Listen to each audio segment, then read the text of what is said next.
And finally, I mean, don't forget to smile and keep chasing your dreams, your personal dreams. And along the way, spread as many smiles as you can.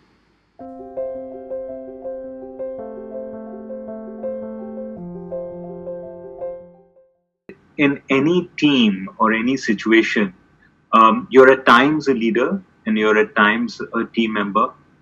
But what I've been fairly consistent about is trying to work really hard and try to, I have this fear that I should not let people down. It's a combination of having that curiosity of trying to learn something new every day. Um, the second element of being able to make a big impact on a wide variety of people, and the third is, I guess, a little bit of bravado that why not? Let me give it a shot. At best, I'll fail, and and I'm not afraid of that. I think there have been several milestones, frankly, which have made me who I am. One is, of course, the entire journey and all the literally hundreds of thousands of people that I've come across and literally tens of thousands of colleagues that I've worked with. I've, to be honest, very selfishly taken away something from them and kind of imbibed it or made it a part of me. But these milestones by themselves, these professional milestones by themselves are not the complete story. It's actually my family, my loved ones, my friends, my closest colleagues who have not only sort of coached me, mentored me, helped me, supported me, but have also made me look good. So it's all of these things, which it's probably not a few things, but a series of very, very fortunate things that have happened to me over the last 45 years, which have made me who I am. And I'm ever grateful for that. Failure, if anything, is a constant companion. When we fail, the way we are built, the first thing that happens is we start thinking what others will think about it. And then we start focusing all our energy and time and mind, all our thoughts on what will others say, and we try to start hiding from that, which is actually fruitless. It's pointless.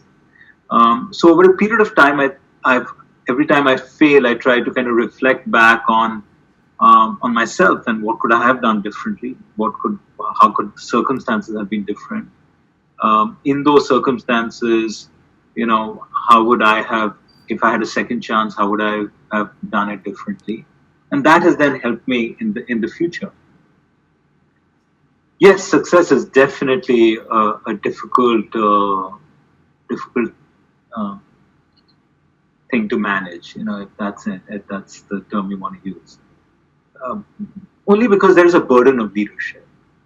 And with success comes two dangers of becoming complacent and arrogant. I don't kind of see success or failure now in black and white. I kind of see success and failure as outcomes, in the sense that you set out to do something, and if the outcome is different from what you thought it would be, we often term it as failure. And if the outcome is like what you'd expected or better than what you'd expected, we term it as success.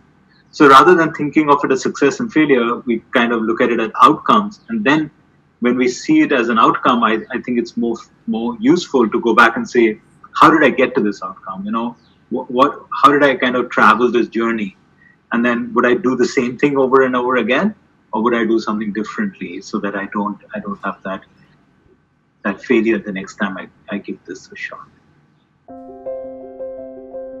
That I hope I can make a deep impact on as many lives as I touch. I think that seems to be something that drives me a lot. I just hope that people will remember me as someone who they could count on, or someone who inspired them, and at the same time, someone I hope who's humble and modest, rather than being arrogant. But I'm constantly absorbing from people, and I'm constantly surrounded by inspirational stories. Actually, we're all surrounded by inspirational stories. It only takes the eyes to observe, not just see, and ears to listen, not just hear. And you'll find something in someone else's life, or what they do and how they do it, which will be very, very inspirational and something that we can easily copy. I just wanted to come to a place to work where I enjoyed coming to work and I wanted to be there and I had fun and I could work hard at the same time. I could be myself and I could learn from others. Empathy and authenticity would be two very, very critical aspects of creating great teams and great workplaces. Work-life balance is, to me, is not two separate things. It's not like work is something and life is something else, and that you're going to work and therefore not get distracted and not think about your family and things that you like doing. And similarly, when you're on your personal time, it's not like you're going to be able to completely dissociate yourself from work. I think they're intertwined, and that realization that they're intertwined has helped me over the years. So what that means is two things. One, I understand that who I am as a person makes me succeed professionally, and what I do professionally helps me chase a lot of my personal dreams. Please don't leave life and friends and loved ones and your likes and your hobbies and your interests for old age, like for retirement. Your children, your hobbies, your spouse, your friends, laughter, music, television, films, whatever it is that drives you is here and now. It's part of you. And so you might as well acknowledge that all of these things are very much an important part.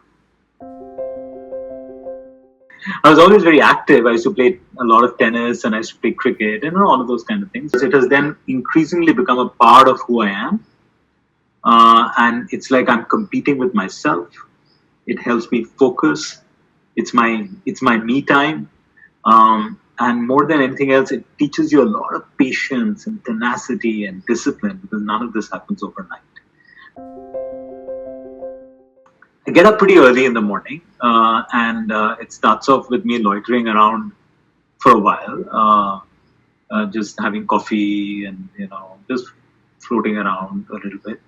Then starts the exercise, and then from there it's almost like a jam-packed day for the whole day. Lately, and this I'm kind of contrasting to 10 years ago.